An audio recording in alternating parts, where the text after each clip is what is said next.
Toutes et bonjour à tous et merci d'être avec nous aujourd'hui pour ce webinaire que nous co-animons avec nos amis du cabinet Franklin. Merci à vous d'être là tous ce matin, de prendre le temps de revoir ce sujet ensemble, puisque ce sujet a été longuement débattu dans de nombreuses sessions précédentes dans le cadre de ce webinaire, mais dans bien d'autres instances. Le décret tertiaire, on est à 3 mois maintenant de la prochaine échéance du 30 septembre 2026, hein, qui est un rendez-vous annuel que vous connaissez bien. Et je tenais juste à souligner un élément récent que nous a partagé l'ADEME. Finalement, une bonne nouvelle, puisque souvent, on a souvent tendance dans nos métiers de manière générale, ou lorsqu'on évoque un peu la réglementation, on cite souvent les retards, on cite souvent les contraintes et les sanctions à venir. Là, pour le coup, c'est plutôt une bonne nouvelle, alors que la France, là, traverse une nouvelle canicule, malheureusement, mais et qui nous rappelle que l'urgence de la transition énergétique et la transition du parc du bâti tertiaire est indispensable. Le bilan 2024, qui a été partagé par l'ADEME et donc dans le cadre de Opérat, a été publié et donne un signal clair, vraiment clair, en tout cas, le thermomètre, si on peut appeler ça comme ça, du parc tertiaire français est en train de virer au vert. Donc, c'est quelque chose qu'il faut mentionner et le chiffre central de ce bilan, c'est que 51% des entités fonctionnelles assujetties, si on utilise le terme réglementaire, ont déjà, entendez bien, atteint leur objectif 2030 au titre de l'année 2024, basé sur les déclarations 2024. Donc, 6 ans d'avance pour 51% des entités fonctionnelles assujetties. Je pense que là, on peut prendre la mesure du fait que la moitié déjà a atteint la ligne d'arrivée pour dans 6 ans. Donc voilà, c'est je pense quand même quelque chose un signal fort qu'il fallait noter et que cette dynamique qui est quand même assez nette à voir, hein, à confirmer, bien elle se concrétise et elle va se concrétiser, on l'espère, pour les 49% autres. Modulo, hein, on sait que certaines entités fonctionnelles assujetties ou déclarations, il y en a certaines qui n'ont pas été faites correctement, et peut-être que ça, c'est encore une zone grise qui est à clarifier. En tout cas, on aura l'occasion de revenir sur ce sujet. En tout cas, le thermomètre, si on le lit correctement, il est plutôt favorable, et malgré ses imperfections, on le sait, hein, on a été confronté à un certain nombre finalement de mises à jour qui ont été faites, et on reviendra dessus sur les valeurs absolues notamment qui se sont faites d'attendre, eh bien, on peut dire que c'est quand même un thermomètre positif là qui nous est partagé et il nous permet d'objectiver la trajectoire de la transition énergétique du parc tertiaire français. Il rend visible le chemin parcouru et finalement vos efforts, ceux que vous avez réalisés depuis 2019. Donc, aujourd'hui, c'est vraiment pas en cassant ce thermomètre qu'on réglera le problème, mais c'est en réalisant ce dernier kilomètre qui s'étale maintenant devant nous sur les 3 prochaines années. Et c'est la force de ce cadre qui va nous donner cette réussite. En tout cas, c'est le sens, en tout cas, du principal enseignement de ce bilan. Donc 2026, une année charnière pour justement permettre aux 49% qui n'ont pas encore atteint leur objectif d'accélérer. Et certains secteurs sont particulièrement concernés, notamment ceux qui ont en tout cas été identifiés dans ce bilan, notamment le tourisme, la santé, la restauration. C'est là que 2026 va être importante et la mise en place notamment de dispositifs de dossiers techniques de modulation, on va le voir, c'est le sujet de ce webinaire que l'on va adresser ensemble. Voilà, donc ce dont nous allons parler aujourd'hui, c'est précisément donc comment sécuriser votre trajectoire, comment construire ce dossier technique de modulation déjà et piloter votre stratégie énergétique entre 2026 et 2031, puisque c'est l'échéance, et nous illustrerons donc ces retours d'expérience, cette possibilité, en tout cas par des retours d'expérience très concrets, notamment de la ville de Paris et notamment d'une infrastructure de transport international même, Euro Airport. Voilà. Donc, vous le savez, il y a toujours un passage obligé qui est de demander votre avis. Alors juste, je reprécise, donc Jérémy Goldblum, bien sûr. Bonjour Jérémy, vous allez nous accompagner pour dresser encore le panorama réglementaire et les dernières évolutions. Bonjour Jérémy. Bonjour Arnaud. Et puis Marois qui va tout simplement reprendre en détail ces retours d'expérience que j'évoquais juste avant sur la ville de Paris et Euro Airport. Bonjour Marois. Bonjour à tous. Donc, sans plus attendre, on va tout simplement adresser ces deux petites questions qui nous permettront donc d'avoir votre avis sur tout simplement votre trajectoire. Est-ce que vous, en tant que maître d'ouvrage, vous êtes satisfait, et vous l'avez forcément reçu, votre note éco-énergie tertiaire, qui est bientôt obligatoire à l'affichage dans vos bâtiments? On reviendra dessus avec notamment tout simplement avec Jérémy. Donc, n'hésitez pas à donner votre avis. Donc, la première question, elle est volontairement directe. Est-ce que vous êtes satisfait? Autrement dit, dans quelques mois, elle sera visible de vos collaborateurs, de vos clients, de vos visiteurs, de vos potentiels acquéreurs. Et donc, c'est forcément quelque chose qui a de l'impact. Voilà, donc je vous laisse encore vous exprimer. Oui, je suis bien orienté dans votre trajectoire, donc ça va dans la direction des chiffres de l'ADEME. Ah, mais il y a encore des efforts à faire, notamment pour un bon tiers, et je suis loin des moins 40%, donc une petite minorité et, voilà, qui s'affiche devant vous. Quelle note éco-énergie tertiaire? Ah, certains d'entre vous ne sont pas encore au courant. Eh bien, écoutez, vous avez fait le bon choix ce matin de vous connecter, puisqu'on va voir ça ensemble. Voilà. Deuxième question, maintenant qui est importante, qui porte bien sûr sur ce levier, si vous êtes justement pas dans la bonne trajectoire, ou en tout cas où elle paraît inatteignable, pour vos bâtiments aux objectifs difficilement atteignables, voilà, c'est peut-être une fraction de votre parc, où en êtes-vous de vos dossiers techniques de modulation? Est-ce que vous connaissez éventuellement ce dispositif? Peut-être que non. Donc, on a simplement proposé quelques réponses. Les dossiers de modulation sont déjà constitués, parfait. Les sites sont identifiés, mais il reste à les monter. Avant modulation, nous affinons. Alors, on affine comment? Par notamment les indicateurs d'intensité d'usage ou les sous-catégories qu'on peut ajouter. Et ça, c'est quelque chose qu'on peut optimiser. On le verra dans ce webinaire. Ou alors, nous ignorons si la modélisation s'applique à nous. On verra les conditions, notamment pour être tout simplement pour mobiliser cette modulation. Voilà. Ou alors, c'est pas étudié à ce jour. Merci. Donc, on voit qu'on est quand même sur une trentaine de pourcents, sujet non étudié à ce jour, où pour l'instant, on ne sait pas si c'est la modulation s'applique à nous, quand même 38%. Donc, ça reste quelque chose qui nécessite quand même plus de clarification et on est ravi d'évoquer ce sujet avec Marois et avec Jérémy ce matin. Voilà. Donc, sans plus attendre, on va commencer ce webinaire maintenant que le plateau est dressé. Et juste un petit rappel, vous savez, nous, notre ADN, on est plutôt issu du monde public, puisque on a été fondé par la Banque Territoire et la Poste Immobilier, mais nous avons des clients privés, bien sûr, beaucoup. Et notre mission, c'est d'accompagner les entreprises et les collectivités dans la réalisation de ces économies d'énergie et dans la réduction de l'empreinte carbone. On utilise bien sûr des outils digitaux, de l'IA générative, qui est embarqué dans notre plateforme, mais notre conviction, c'est que ce sont avant tout les hommes et les experts qui constituent les meilleures recommandations pour aider nos clients.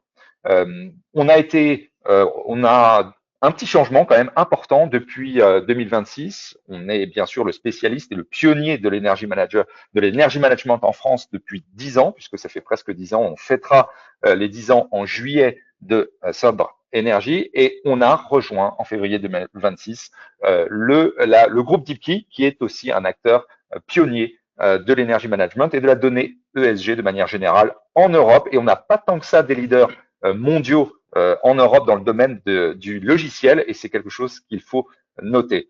Nous, on est un acteur plus de proximité, notamment en assistance à la maîtrise d'ouvrage, et ça fait 10 ans qu'on opère sur le marché français en accompagnant 150 clients grâce à nos Energy Managers, nos auditeurs certifiés IPMVP. Et bien sûr, on est certifié OPQI, BI. On réalise en moyenne 300 audits énergétiques par an. Voilà. Sans plus attendre, je vais laisser la parole à vous, Jérémy, et vous allez nous rappeler les bonnes pratiques juridiques et notamment comment tirer la meilleure partie de ce décret tertiaire pour être le plus efficace et optimiser sa position. Oui, merci Arnaud. Je remercie évidemment Sobre Énergie pour son invitation à ce webinaire. Rapidement et avant d'entrer dans le vif du sujet, je suis Jérémy Goldblum, avocat associé au sein du cabinet Franklin, qui est un cabinet d'affaires full service indépendant qui comprend 80 avocats à Paris. J'interviens en droit immobilier, tant en conseil qu'en contentieux. Je conseille des clients institutionnels, des investisseurs, des exploitants français et étrangers à tous les stades de leur projet immobilier en France, sur des opérations diverses et variées, comme des opérations de sell and leaseback, des baux commerciaux, baux en l'état futur d'achèvement, les contrats de promotion immobilière, sur tous les types d'actifs. Mon thème de ce matin porte donc d'abord sur un petit rappel du cadre réglementaire du décret tertiaire et les bonnes pratiques en matière de bail commercial.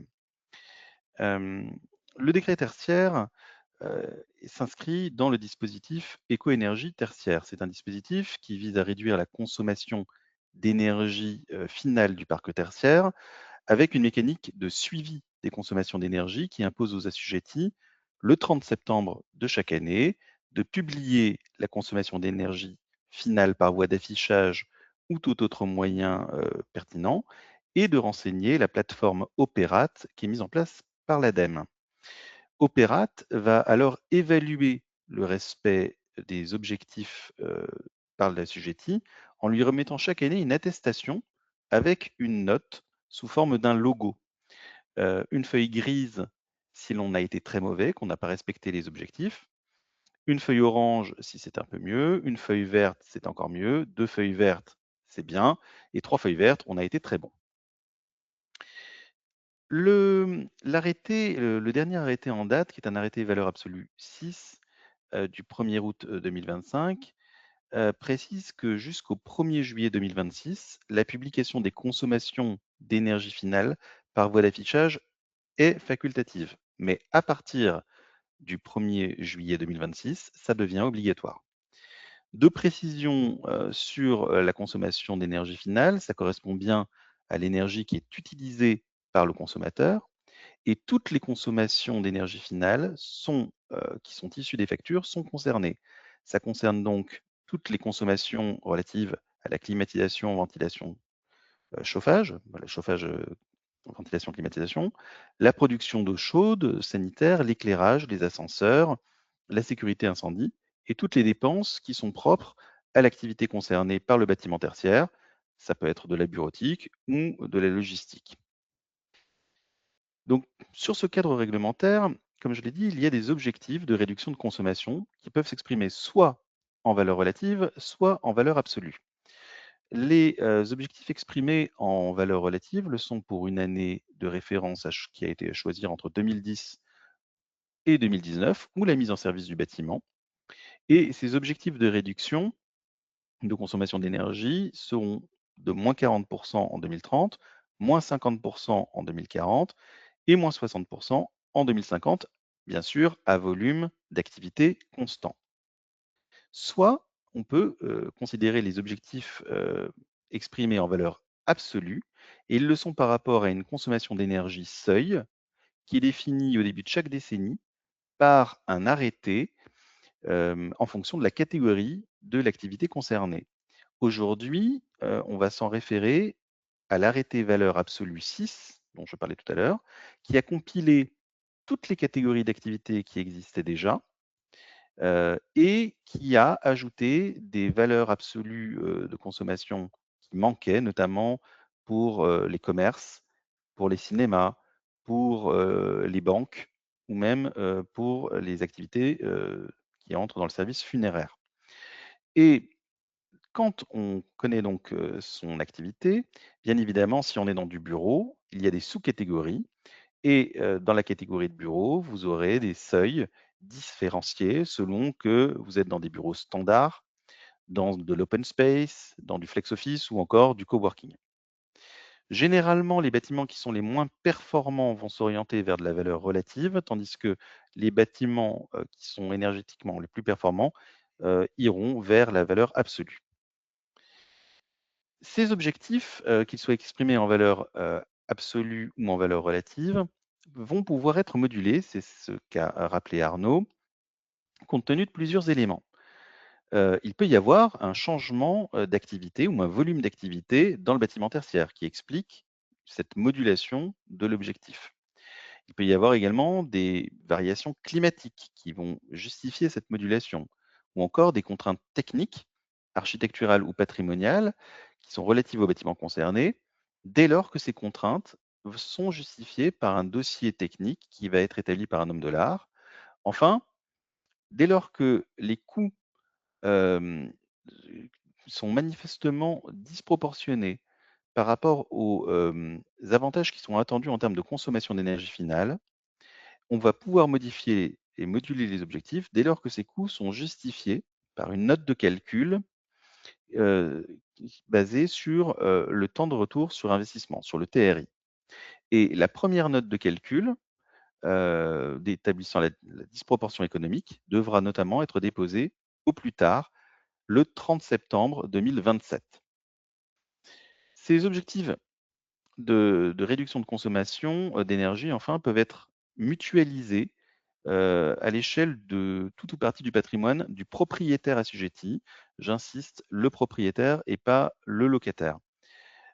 Si je prends l'exemple d'un propriétaire qui a 2 bâtiments tertiaires et qui a choisi d'exprimer la réduction de consommation d'énergie finale en valeur relative, et qu'entre 2010 et 2030, sur le bâtiment 1, il a réussi à faire une réduction de moins de 50% de la consommation d'énergie et que sur le bâtiment 2, il n'a fait qu'une réduction de consommation d'énergie de moins de 30%, eh bien, il pourra affecter le 10% excédentaire du bâtiment 1 sur le bâtiment 2 et ainsi satisfaire l'objectif de réduction de moins de 40% en 2030.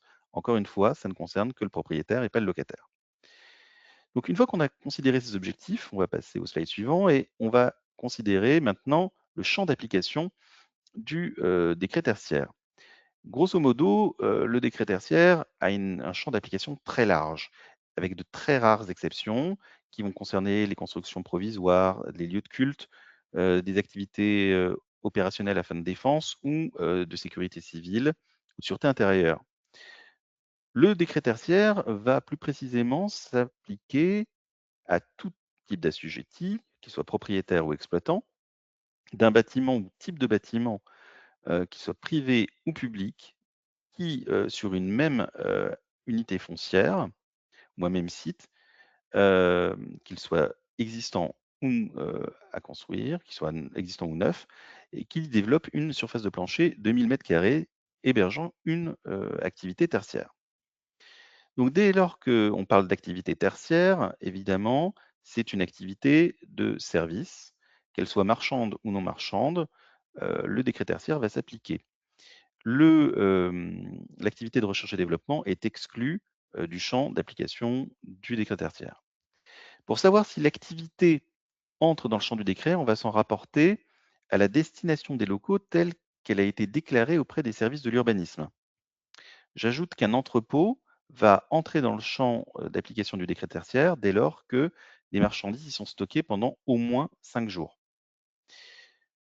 Comme je l'ai dit, le propriétaire ou le locataire va être assujetti à l'obligation de déclaration au titre du décret tertiaire. C'est un principe ici de co-responsabilité pour réduire la consommation de l'énergie finale. On appelle dans le décret tertiaire le propriétaire locataire comme étant des entités fonctionnelles assujetties, EFA, et l'EFA concerné doit déclarer les consommations énergétiques qui lui bénéficient et qu'elle a générées.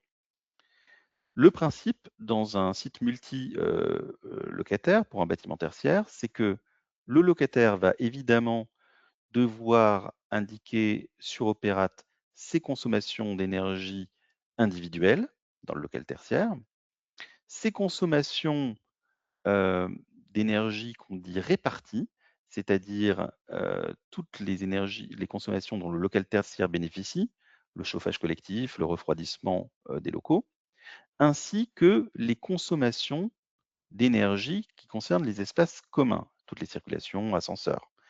Toutes ces consommations doivent être déclarées par le locataire en principe. Le propriétaire, pour sa part, n'a à déclarer sur Opérate que les consommations qui vont concerner des espaces annexes, par exemple, nous dit la réglementation, une grande salle de réunion ou un amphithéâtre qui pourrait être loué par le propriétaire à un tiers. Par exception, dans les centres commerciaux ou dans une galerie marchande, le propriétaire va devoir déclarer sur Opérate non seulement les consommations sur les espaces dits communs, euh, la grande salle de réunion, et les consommations sur les espaces communs. Donc, compte tenu de cette répartition, on va y venir rapidement, le locataire ne va pas pouvoir se retrancher derrière l'obligation de délivrance du bailleur pour ne pas s'estimer tenu par toutes les obligations du décret tertiaire. Il faut un bâtiment d'une surface de plancher de 1000 mètres carrés. C'est une surface de plancher que l'on considère. Ne sont pas prises en considération dans ces 1000 mètres de surface de plancher la surface de locaux techniques qui est nécessaire au fonctionnement de l'immeuble tertiaire, par exemple les ascenseurs, la chaufferie, la CTA, le local déchets, généralement qui ne sont pas exprimés en surface de plancher, ainsi que la surface des emplacements de stationnement, sauf si ces emplacements sont des emplacements à usage public. En revanche, une fois qu'on est dans les 1000 mètres carrés de surface de plancher du bâtiment tertiaire, qu'on a passé ce cap des 1000 mètres carrés de surface de plancher, alors là, il faudra, dans le cadre de la déclaration, prendre en compte la consommation d'énergie qui a été utilisée pour les locaux techniques qui bénéficient à tout le bâtiment, ainsi que la consommation d'énergie qui affecte les emplacements de stationnement, qu'ils soient en infra ou en superstructure. Une fois qu'on a rappelé ce cadre, je vais rapidement détailler les sanctions réglementaires en cas de non-respect du décret tertiaire. Je n'évoquerai pas ici les infractions de fausses déclarations sur Opérate ou des délits de faux usage de faux qui consisteraient à produire des attestations annuelles non délivrées par Opérate. La première infraction, particulière au décret tertiaire, c'est la non-transmission des données sur Opérate le 30 septembre de chaque année. Que risque-t-on? Eh bien, dans ce cas-là, le préfet pourra faire une première mise en demeure sous un délai de 3 mois, puis une seconde mise en demeure avec un plan d'action sous 6 mois. C'est dans ce cas-là que s'appliquera la fameuse sanction dont vous avez entendu parler du name and shame, c'est-à-dire nommer pour couvrir de honte. L'entité qui n'a pas respecté ses obligations va faire l'objet d'une publication sur une liste noire d'Opérate et la sanction sera immédiatement une sanction réputationnelle et une sanction au regard du marché. Deuxième type d'infraction, les objectifs du décret tertiaire vont être contrôlés à la fin de chaque décennie, le 31 décembre 2031, le 31 décembre 2041 et le 31 décembre 2051. Et le non-respect des objectifs est sanctionné par une amende administrative par bâtiment concerné, qui sera de 1 500 € pour une personne assujettie, personne physique, et de 1 500 fois 5, c'est-à-dire 7 500 € d'amende pour un assujetti, personne morale. Enfin, on rappelle que aujourd'hui, donc, le vendeur ou le bailleur doit fournir à l'acquéreur ou au locataire d'un bâtiment qui rentre dans le champ du décret tertiaire, une annexe qui est établie sur la base de la dernière attestation annuelle générée par Opérate. Encore une fois, cette obligation de fournir cette annexe est facultative jusqu'au 1er juillet 2026. Elle devient obligatoire à partir du 1er juillet 2026. À ce jour, il n'existe pas de sanction particulière pour défaut de remise de cette annexe. Toutefois, on peut considérer que les sanctions de droit commun s'appliqueraient si elles n'étaient pas délivrées à l'acquéreur ou au locataire, et elles pourraient consister à notamment elle pourrait être sanctionnée par le DOL, c'est une action qui permettrait d'entraîner la nullité du contrat pour réticence dolosive, ou fonder une action pour réduire proportionnellement, au regard du préjudice, le prix d'acquisition ou le loyer. J'en ai terminé sur la question du cadre réglementaire et je vais passer donc ici à la notion des bonnes pratiques, en matière commerciale, puisqu'il faut une répartition claire des obligations entre le bailleur et le locataire. D'abord, on va bien évidemment devoir indiquer d'une manière très claire les objectifs de réduction avec les échéances, avec des mises en place de comités de pilotage, des plans d'action pour rénover le bâtiment concerné et installer les équipements les plus performants, par exemple des LED. On va en prévoir des communications réciproques de consommation annuelle. Cette communication va s'imposer notamment au regard de l'architecture des dispositifs éco-énergie tertiaire dont on a parlé. Dans un immeuble multilocataire, par exemple, seul le bailleur va disposer de l'information pour connaître le nombre de kilowattheures d'énergie qui lui est affectée au titre du bâtiment, et il va la donner au locataire. De la même manière, il n'y a que le bailleur qui dispose de l'identifiant unique bâtimentaire qui permet d'attribuer une seule et unique racine dénominative avec un numéro commun pour tous les lots et qu'il y ait une cohérence dans la déclaration sur Opérate. Et de l'autre côté, c'est, comme je l'ai rappelé, le locataire qui, par principe, doit faire les déclarations des consommations d'énergie, qu'elles soient individuelles, qu'elles portent sur les espaces répartis ou sur des parties communes.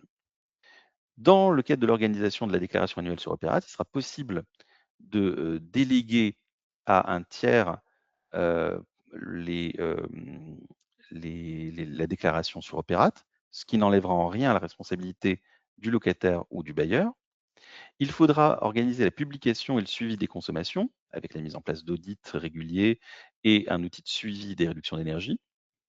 Et puis, une fois qu'on a dit ça, on va arriver à la notion des clauses dans le contrat qu'on va pouvoir prévoir pour améliorer tout ça. Donc, il y a des clauses dans la bonne pratique qui sont les clauses de performance énergétique, avec une obligation pour le bailleur de délivrer un bâtiment performant et une obligation de son côté pour le preneur d'adopter des pratiques d'exploitation responsable, avec un guide d'utilisation de l'immeuble qui va préciser les modalités d'entretien, la maintenance, les réparations.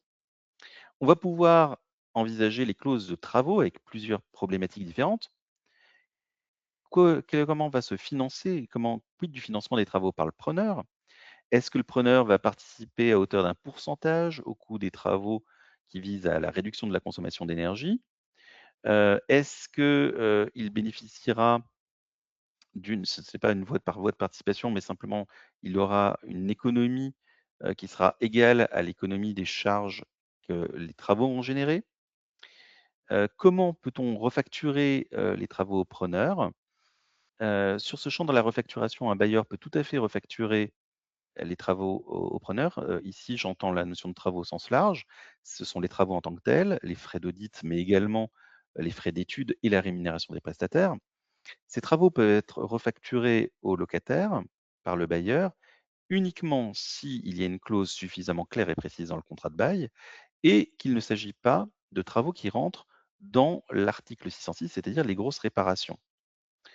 Enfin, il peut y avoir sur les travaux en fin de bail un impact sur le loyer, notamment, je pense à la problématique en matière de loyer de renouvellement.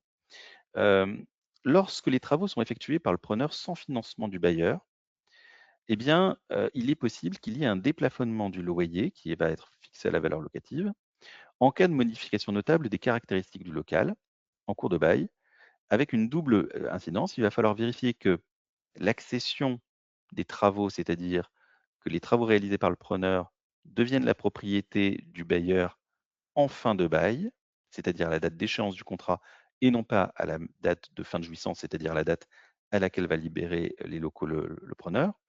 Et deuxièmement, on va distinguer sur le loyer de renouvellement selon qu'on est en présence de travaux de mise en conformité, où là, le loyer est déplafonné dès le premier renouvellement, avec les travaux d'amélioration, où là, le loyer de renouvellement sera déplafonné uniquement lors d'un second renouvellement.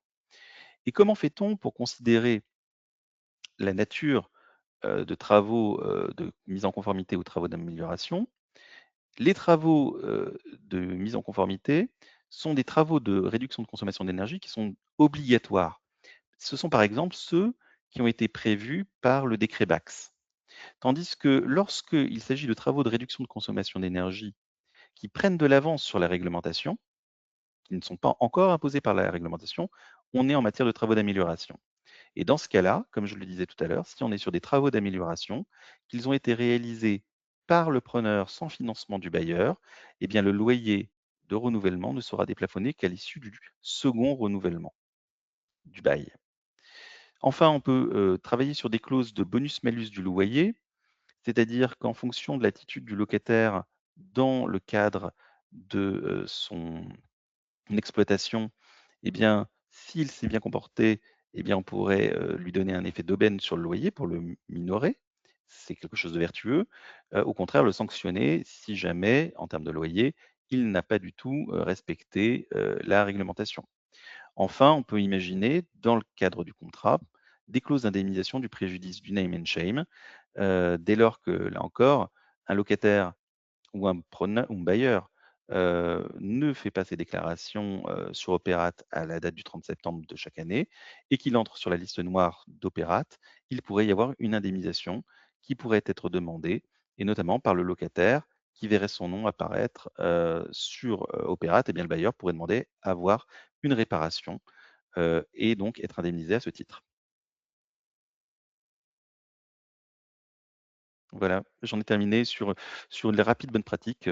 Merci beaucoup, Jérémy. En tout cas, ça nous permet effectivement de comprendre qu'on peut effectivement mettre en œuvre des dispositifs contractuels pour protéger sa position, soit en tant que bailleur, soit en tant que exploitant. Et pour le coup, ça nécessite évidemment d'agir assez vite dans le cadre évidemment du cycle d'occupation du bâtiment. Si je renouvelle donc mon appel, si vous avez des questions pour Maître Goldblum, n'hésitez pas, et vous avez déjà commencé à le faire dans le cadre de votre chat, vous pouvez poser ces questions d'ores et déjà, et puis on prendra le temps à la fin. Je vais simplement juste resituer les éléments, en tout cas de pilotage. Vous avez bien compris que ces éléments, notamment réglementaires, mais aussi les bonnes pratiques contractuelles, vous permettent d'amortir les risques de votre position, soit en tant que bailleur, soit en tant qu'exploitant, en tout cas de tirer le meilleur parti de ces obligations réglementaires. Bien sûr, c'est ce qu'on nous avons évoqué tout à l'heure avec Jérémy.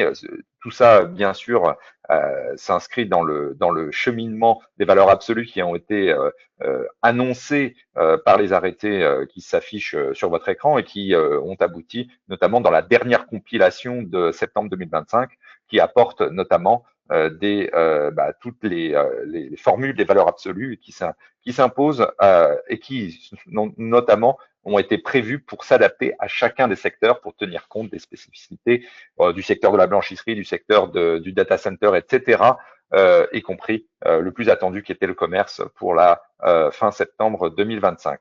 Donc voilà, maintenant, le dispositif est en mode croisière, les valeurs absolues sont fixées et il y a simplement encore un petit temps d'aménagement possible et peut-être Jérémy, vous pouvez préciser ce point, c'est-à-dire que jusqu'au 30 septembre 2027, il est possible de changer sa déclaration de référence, sa primo-déclaration.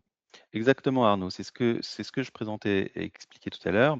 Jusqu'au 30 septembre 2027, il est possible de faire évoluer son expression des objectifs de réduction de consommation d'énergie.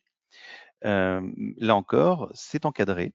Il va falloir le justifier. Donc, par exemple, si c'est une pathologie entre guillemets du bâtiment, eh bien, il faudra le justifier via des justifications par un homme de l'art qui permettra de démontrer que la réduction de la consommation d'énergie telle qu'elle était envisagée ne peut pas être respectée. Et donc, on va chercher à modifier l'objectif, s'il ait été exprimé en valeur relative ou en valeur absolue. De la même manière, et Marois va y revenir, si le bénéfice en fait des travaux de réduction de la consommation d'énergie s'avère engager des coûts complètement disproportionnés par rapport aux avantages et en tout cas les objectifs qui sont attendus, et qu'on le justifie financièrement au regard du TRI, eh bien, il y aura une possibilité de moduler l'objectif. De la même manière, si l'activité dans le bâtiment tertiaire a évolué, qu'elle a complètement changé de nature, qu'on n'est plus sur les mêmes process, ça sera une raison de la modulation de l'objectif de réduction de consommation d'énergie. Et là encore, on peut le faire pour la première fois jusqu'au 30 septembre 2027. Merci beaucoup. Juste ces éléments, donc ça, je passe rapidement. Effectivement, c'est le rappel de cette échéance du 1er juillet 2026, la première fois avec cette note qui est présente dans votre compte Opérate. Maintenant, elle fait l'objet d'un affichage obligatoire, en tout cas d'une transmission à un éventuel acquéreur, alors que depuis un an, en tout cas dans sa version de sa première édition, on va dire, ce n'était que facultatif. Alors, je passe rapidement parce que je l'ai évoqué effectivement aussi dans le cadre de l'édito d'ouverture. Il y a quand même des éléments positifs puisque 51% des EFA assujettis qui se sont intégrés dans le dispositif ont d'ores et déjà en 2024 atteint leurs objectifs pour 2030. Évidemment, il y a peut-être certains dans l'assiette n'a pas été compté toutes les EFA qui potentiellement n'ont pas été traités correctement, je suppose, et on aura l'occasion d'échanger prochainement avec une personne de l'ADEME qui viendra notamment nous apporter quelques éclairages précis sur ces chiffres qui ont été publiés il y a 5 jours. Donc voilà, donc l'idée c'est qu'on voit qu'il y a quand même matière à espoir, puisqu'on est plutôt dans une démarche, on va dire, globale, qui est plutôt dynamique et positive, et ça représente en fait finalement le résultat de tous vos efforts de manière générale, même s'il y a, selon les secteurs, encore des choses à améliorer. On l'a évoqué dans nos échanges avec Jérémy, tout part de la primo-déclaration. Elle est encore, bien sûr, et je fais une petite incise, l'année 2022 fait bien partie des ajouts qui ont été faits dans le cadre de ces valeurs des arrêtés qu'on a vu tout à l'heure. Bien sûr, la dimension d'accompagnement pour moduler notamment avant de basculer dans le dossier technique de modulation, il est possible en tout cas de changer encore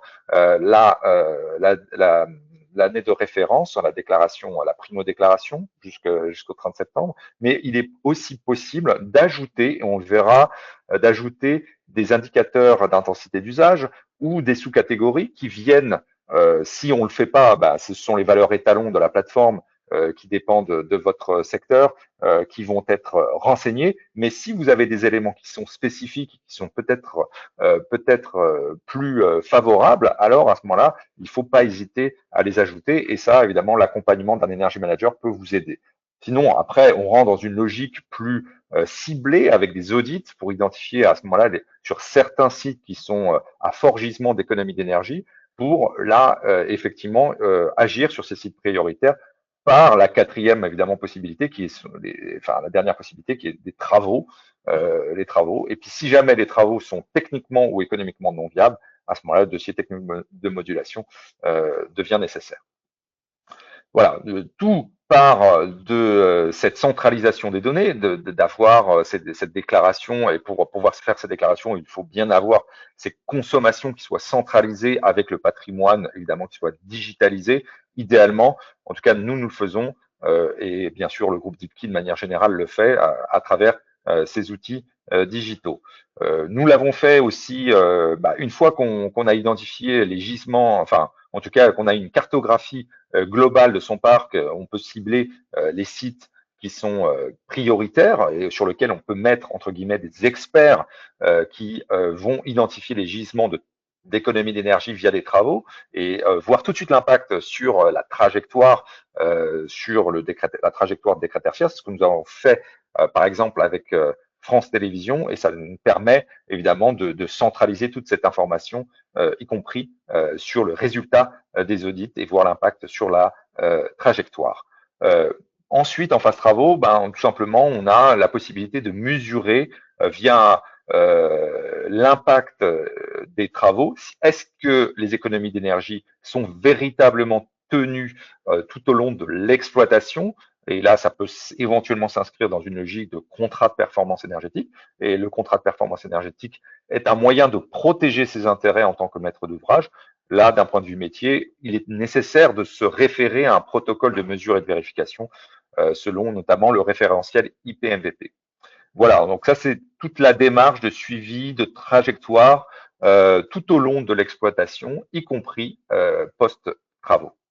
Mais sans plus attendre, je vais maintenant laisser la parole à Marois qui va nous partager son retour d'expérience, notamment sur les dossiers techniques de modulation. Vous l'avez bien compris, c'est un peu la dernière possibilité de modulation pour pouvoir ajuster votre trajectoire.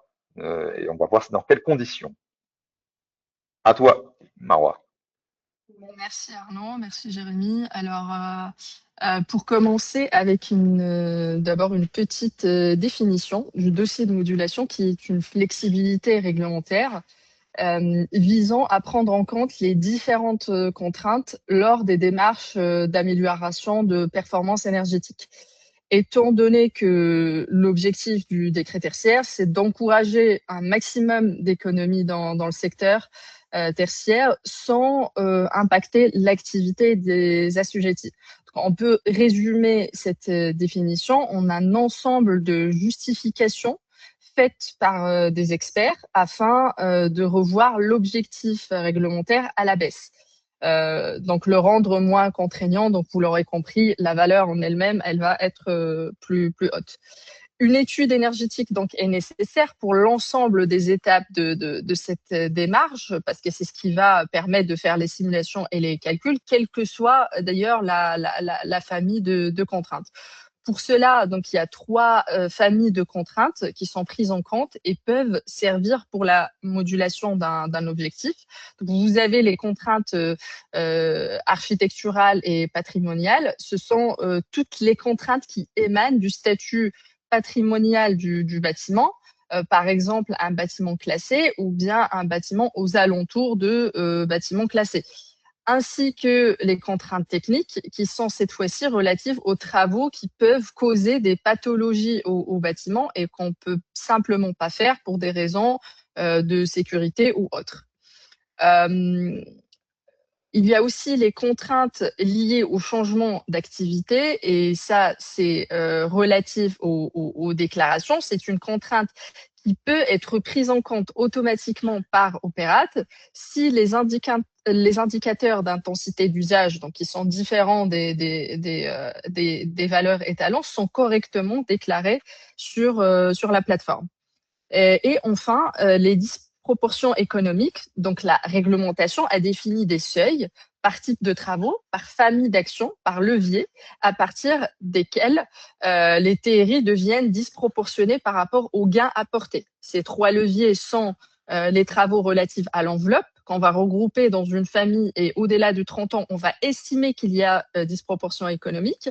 Ensuite, 15 ans, c'est le seuil pour les renouvellements des équipements, remplacement des équipements, donc du Roll'Ampin LED, un remplacement d'une chaudière par exemple.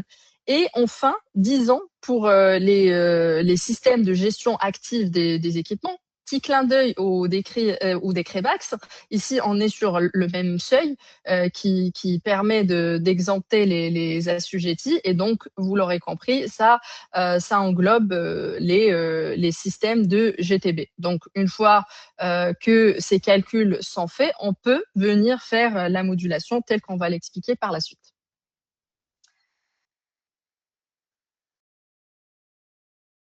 Afin que la justification de la modulation réponde aux exigences réglementaires, le dossier doit contenir un certain nombre d'éléments. Donc, une étude énergétique, qui est l'axe de cette justification, portant sur les actions d'amélioration de la performance, du bâtiment qui permet d'identifier toutes les pistes d'amélioration possibles. Donc, parmi ces actions identifiées, des pistes sur l'efficacité de l'usage du bâtiment sont à mettre en évidence. On ne va pas aller chercher que des travaux lourds, mais on va aller chercher des gestes liés à l'usage. Ensuite, une identification des actions portant sur l'adaptation des locaux à un usage économe optimal en énergie et sur le comportement des occupants est aussi nécessaire pour prouver qu'on est allé jusqu'au bout de l'exercice.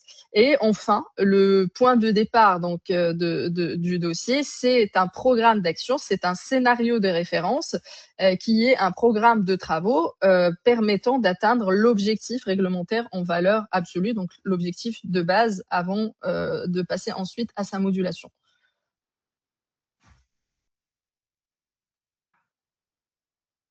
Alors, selon la famille de contraintes évoquées dans le dossier, ce document doit comporter des éléments justificatifs.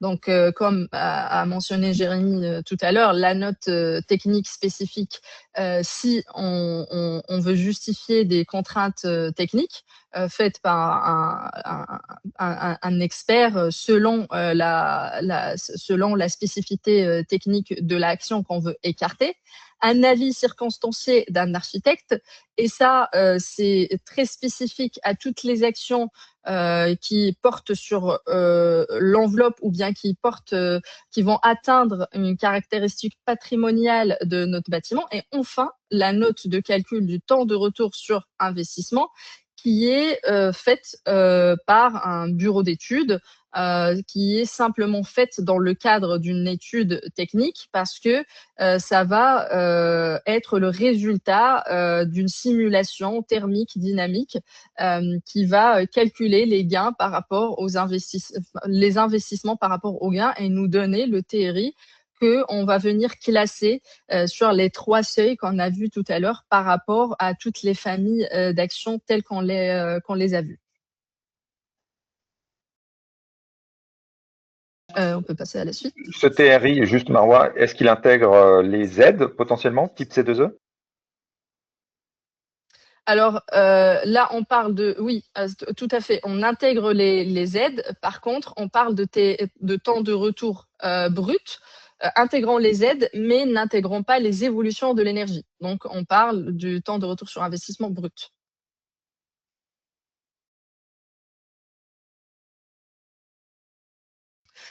Alors ici, on va faire un petit chemin. Donc, comme évoqué tout à l'heure, le point de départ du dossier de modulation est un scénario de référence permettant d'atteindre la valeur absolue définie par l'arrêté pour le type d'activité en question ou bien les sous-activités. Ce scénario est le résultat de l'étude énergétique nécessaire pour constituer le dossier. Étant donné que cette étude permet d'identifier les pistes d'amélioration et calculer les potentiels gains possibles. Donc ici, on parle d'activité. Donc cette valeur absolue doit être optimisée déjà par ce biais-là au maximum, et c'est comme ça qu'on va aller chercher un point de départ qui soit le plus optimal possible. On peut afficher tous les schémas, tout le schéma pour une meilleure compréhension. Donc, vous l'aurez compris, on peut emprunter plusieurs chemins ou on peut emprunter des chemins parallèles, on va dire, parce qu'on peut faire une modulation pour plusieurs contraintes à la fois. Parmi les actions donc, contenues dans le scénario qu'on a mentionné, il faut écarter les actions touchant à l'enveloppe du bâtiment dans le cas d'un bâtiment qu'il permet, dont un architecte donne un avis circonstancié sur son caractère patrimonial. Ensuite, le calcul spécifique à l'aide de simulations thermiques dynamiques est fait pour établir les TRI par famille ou par levier d'action et écarter les actions dans chaque levier, jusqu'à passer sous les seuils des TRI qu'on a donnés tout à l'heure et qui sont donnés par l'arrêté. Les actions restantes et ne pouvant être écartées pour aucune contrainte vont constituer alors le scénario modulé et le résultat de la consommation de cette simulation, c'est la consommation surfacique du bâtiment en appliquant ces actions. Et c'est ce qu'on appelle l'objectif modulé, qui est simplement la consommation de notre site après avoir écarté toutes les actions qu'on peut écarter. On peut maintenant passer à nos retours, à nos retours d'expérience. Parmi nos retours d'expérience, donc on peut citer donc la mairie ou la ville de Paris, où on a plusieurs bâtiments, vous l'aurez compris, aux alentours de monuments historiques, ou bien des bâtiments qui sont classés et dont pas uniquement les façades extérieures, mais aussi des caractéristiques à l'intérieur qui sont protégées et ne permettant pas de mettre en place des actions améliorant l'enveloppe du bâtiment pour la plupart.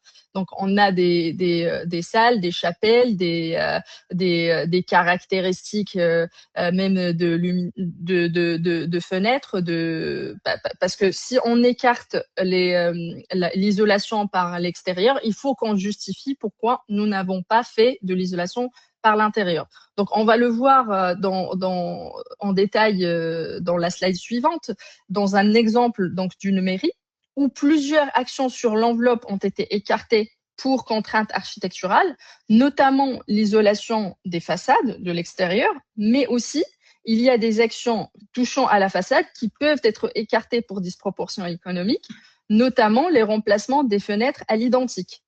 Dont les prix sont trop élevés par rapport aux gains qui sont simulés.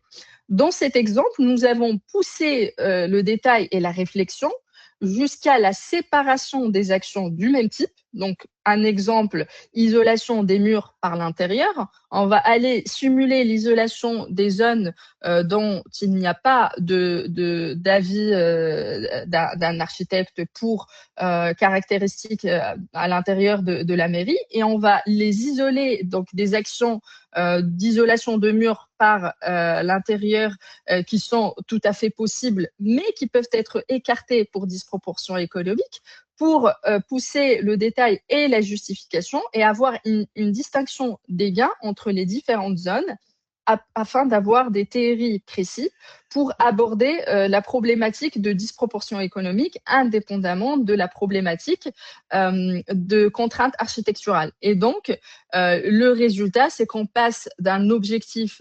de 75 à 128. Donc, c'est nettement moins contraignant. Et donc, une étude énergétique, vous l'aurez compris, qu'elle soit solide et précise, est donc nécessaire pour établir toutes les étapes du dossier de modulation.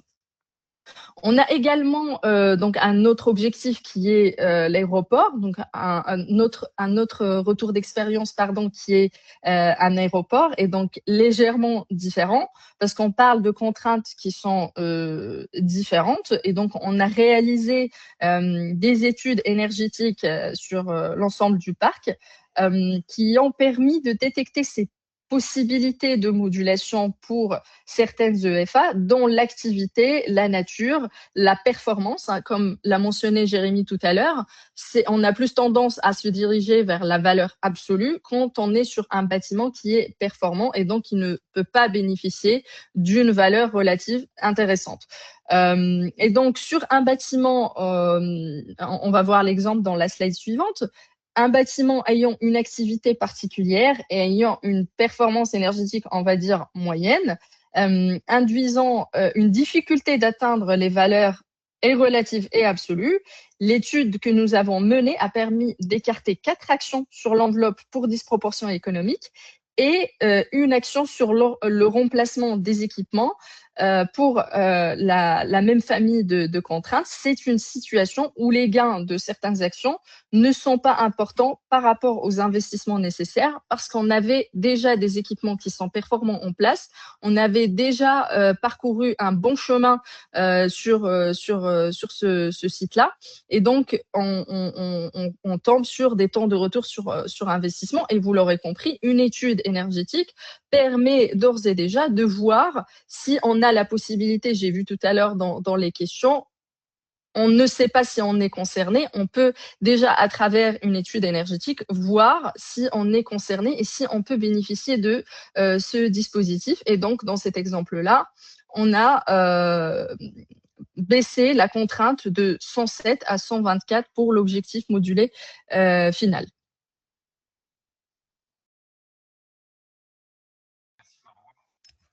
Merci Marois pour ces retours d'expérience. Vous avez effectivement déjà des questions puisque tu as anticipé sur ce point, puisqu'il nous reste pas beaucoup de temps et j'en suis désolé. En tout cas, on prendra toutes vos questions.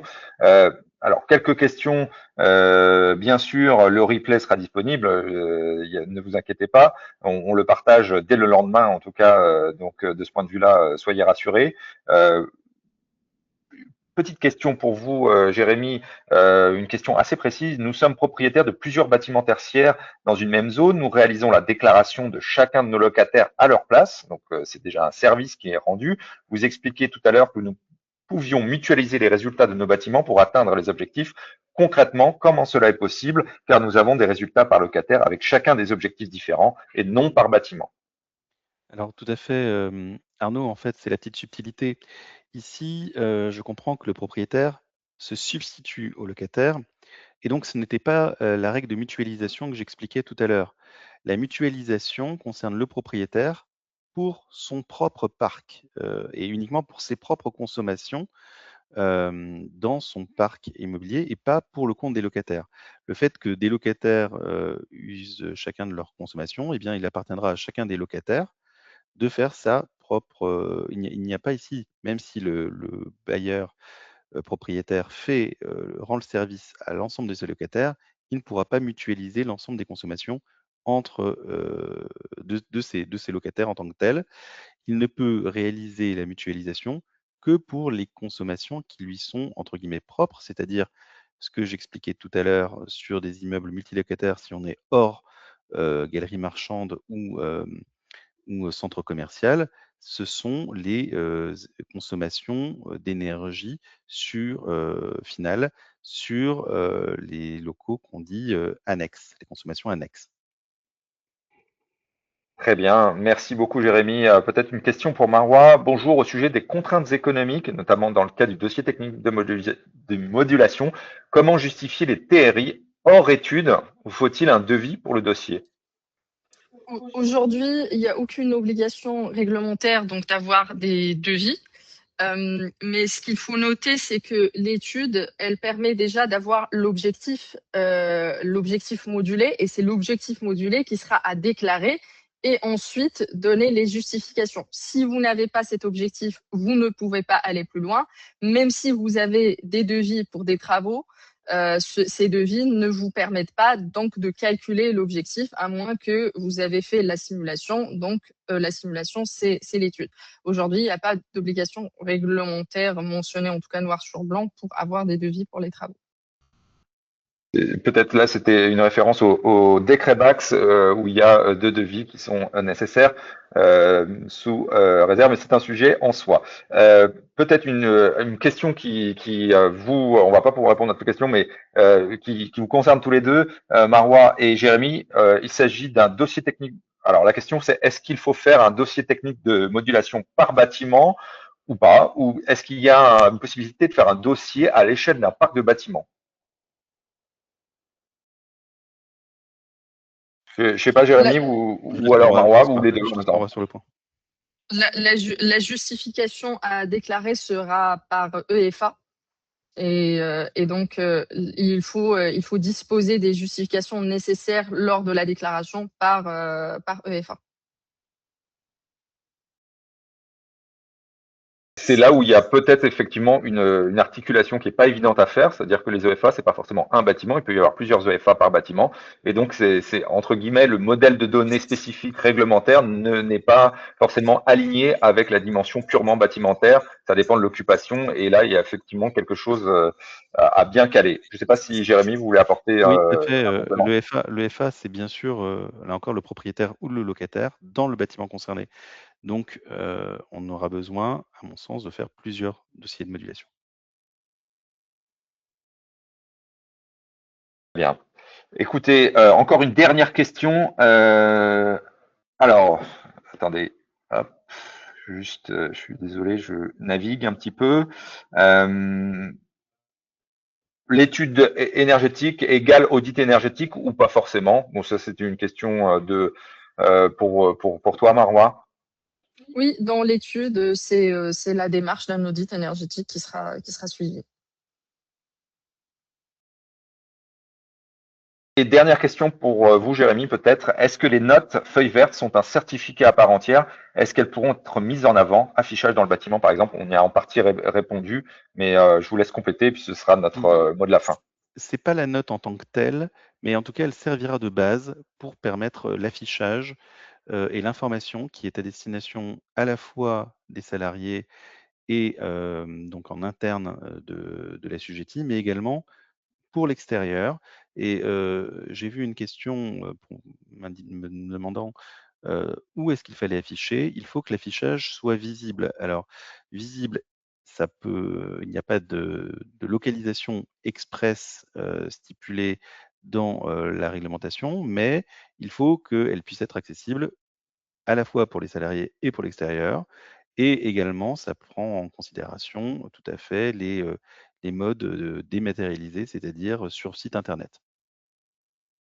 Eh bien, écoutez, ce sera notre dernier mot. En tout cas, merci à tous d'avoir participé. On essaiera dans la mesure du possible, en tout cas, de reprendre ce sujet. Il y aura un dernier cycle qui sera fait début juillet, et notamment aussi, on accueillera, je le pense, des personnes de l'ADEME pour expliciter aussi les résultats de cette étude qui a été partagée, dont les premiers résultats sont plutôt encourageants, voire assez encourageants.